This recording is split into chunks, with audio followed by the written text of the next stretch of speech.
There was once a poor woman who gave birth to a little son, and as he came into the world with a caul on, it was predicted that in his 14th year he would have a king's daughter for his wife. It happened that soon afterwards the king came into the village, and no one knew that he was the king. And when he asked the people what news there was, they answered, "A child has just been born with a caul on. Whatever anyone so born undertakes turns out well. It is prophesied too that in his 14th year he will have the king's daughter for his wife." The king, who had a bad heart and was angry about the prophecy, went to the parents and, seeming quite friendly, said, "You poor people, let me have your child and I will take care of it." At first they refused, but when the stranger offered them a large amount of gold for it, and they thought, "It is a child of good fortune and everything must turn out well for it," they at last consented and gave him the child.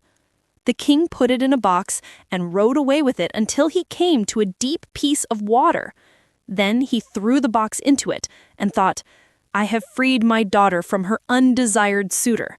The box, however, did not sink but floated like a boat, and not a drop of water made its way into it, and it floated to within 2 miles of the king's chief city, where there was a mill, and it came to a halt at the mill dam.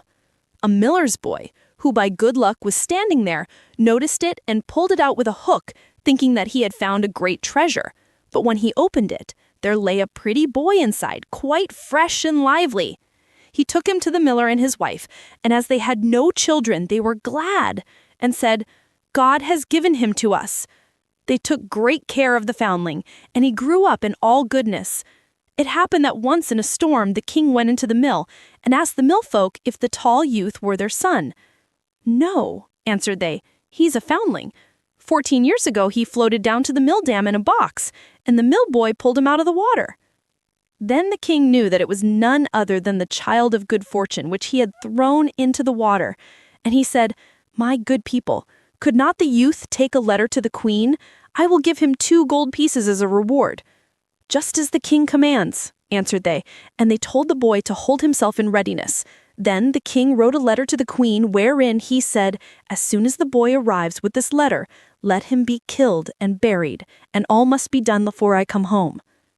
The boy set out with this letter, but he lost his way and in the evening came to a large forest. In the darkness he saw a small light. He went towards it and reached a cottage. When he went in, an old woman was sitting by the fire quite alone. She started when she saw the boy and said, "Whence do you come, and whither are you going?" "I come from the mill," he answered, "and wish to go to the queen, to whom I am taking a letter. But as I have lost my way in the forest, I should like to stay here overnight." "You poor boy," said the woman, "you have come into a den of thieves, and when they come home they will kill you." "Let them come," said the boy. "I am not afraid, but I am so tired that I cannot go any farther." And he stretched himself upon a bench and fell asleep. Soon afterwards the robbers came and angrily asked what strange boy was lying there.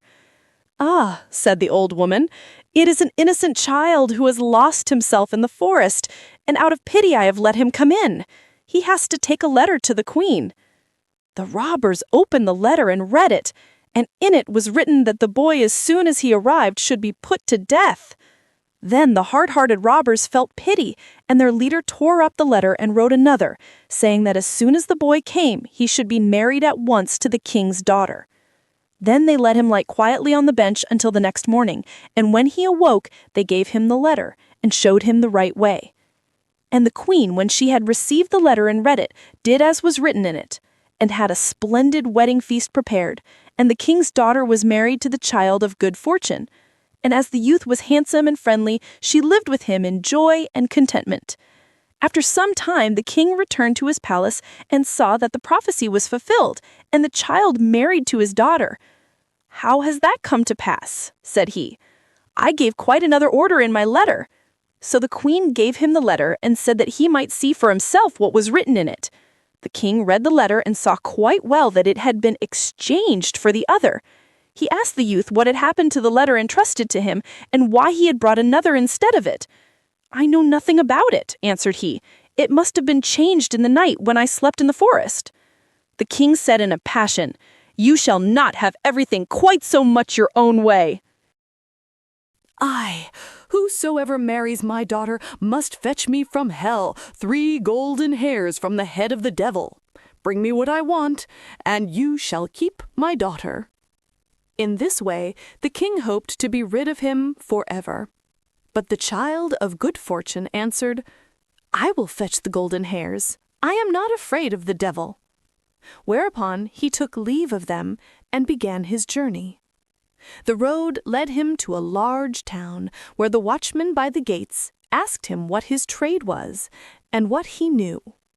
"I know everything," answered the child of good fortune. "Then you can do us a favor," said the watchman, "if you will tell us why our market fountain, which once flowed with wine, has become dry and no longer gives even water." "That you shall know," answered he. "Only wait until I come back." Then he went farther and came to another town, and there also the gatekeeper asked him what was his trade and what he knew. "I know everything," answered he. "Then you can do us a favor and tell us why a tree in our town, which once bore golden apples, now does not even put forth leaves." "You shall know that," answered he. "Only wait until I come back." Then he went on and came to a wide river over which he must cross. The ferryman asked him what his trade was and what he knew. "I know everything," answered he. "Then you can do me a favor and tell me why I must always be rowing backwards and forwards and am never set free."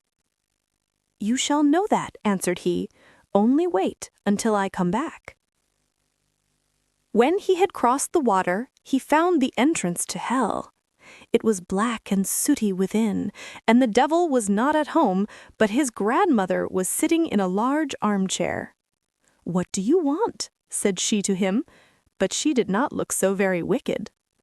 "I should like to have 3 golden hairs from the devil's head," answered he, "else I cannot keep my wife." "That is a good deal to ask for," said she.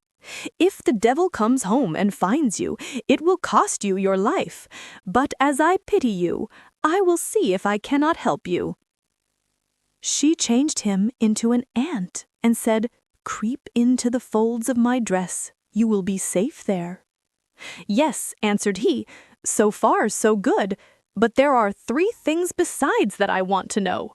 Why a fountain which once flowed with wine has become dry and no longer gives even water?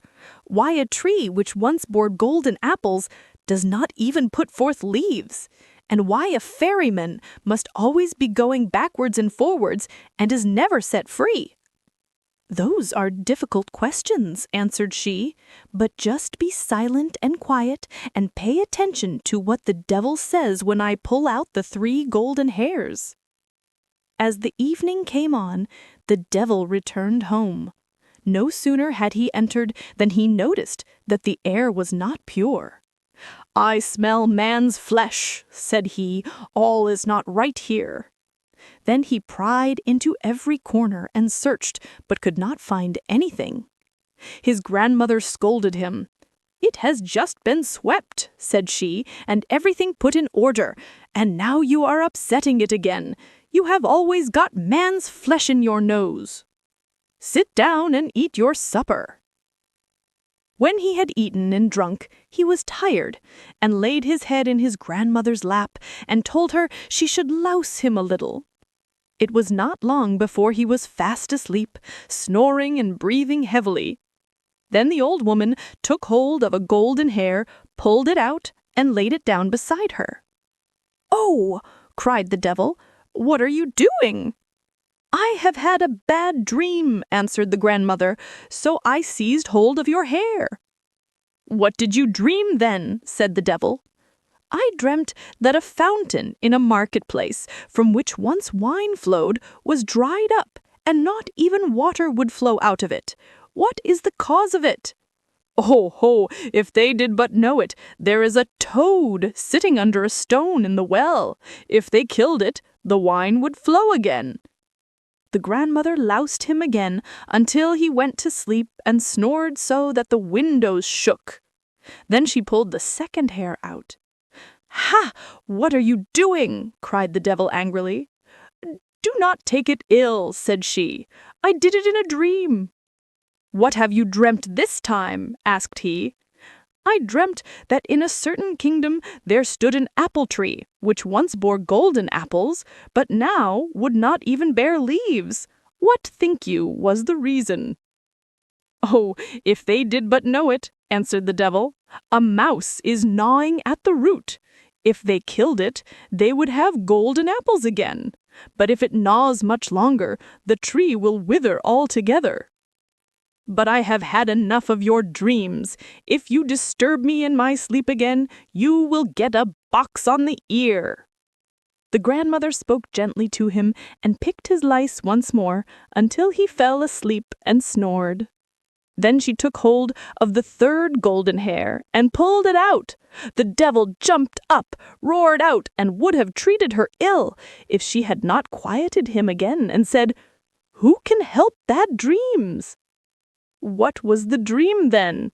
asked he, and was quite curious.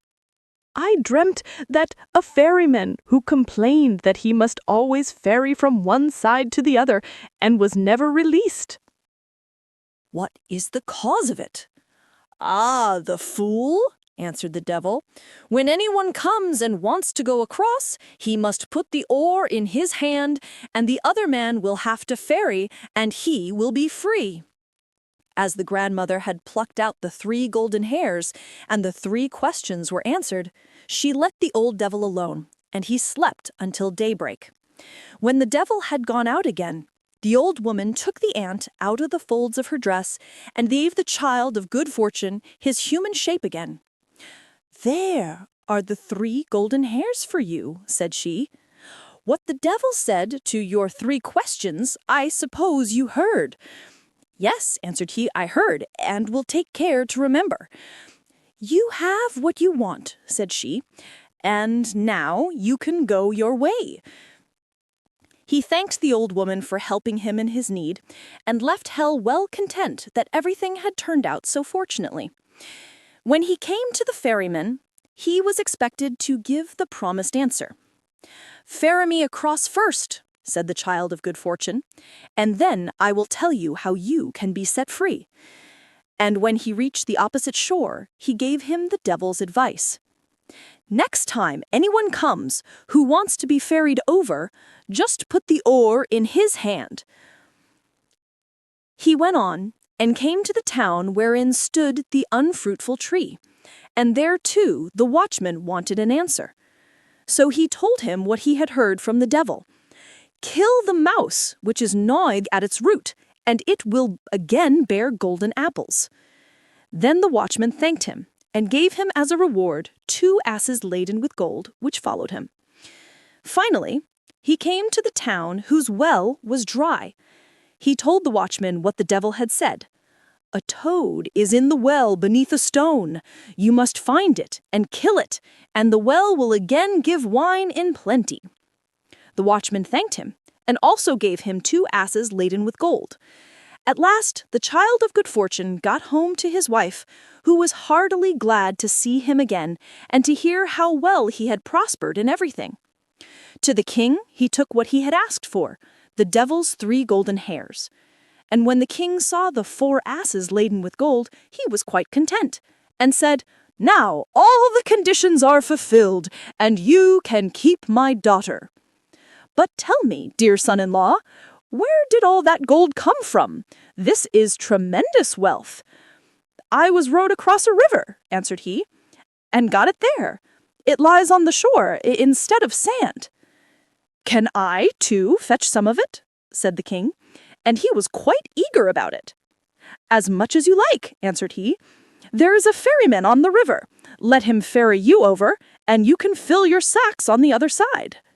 The greedy king set out in all haste, and when he came to the river, he beckoned to the ferryman to put him across.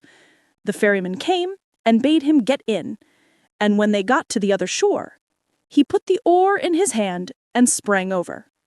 But from this time forth, the king had to ferry, as a punishment for his sins. Perhaps he is ferrying still. If he is, it is because no one has taken the ore from him.